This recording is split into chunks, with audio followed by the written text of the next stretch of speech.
Hi, I'm Chad. In this video, I will show you how to share a blog URL to your social channels. Sharing blog content is great because it allows you to share insightful information while also directing your audience to your weblog. Let me show you how to do this. First, click on the Create button and then select Social Media Update. Give the campaign a name and then click on Start. Once in the Content Template step, click on Share a Link.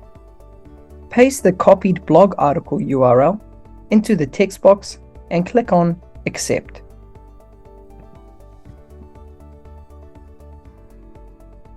Boma will then check the blog post and display the description text to use as intro content. You can then edit this further or click on Continue.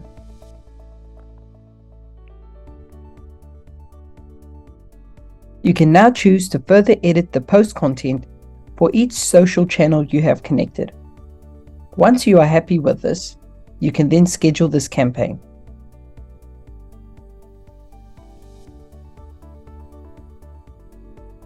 If you would like to learn more about sharing a blog URL, feel free to reach out to our support team on support@bomamarketing.com or chat to us using the chat bubble in your Boma account. Thank you so much, and bye for now.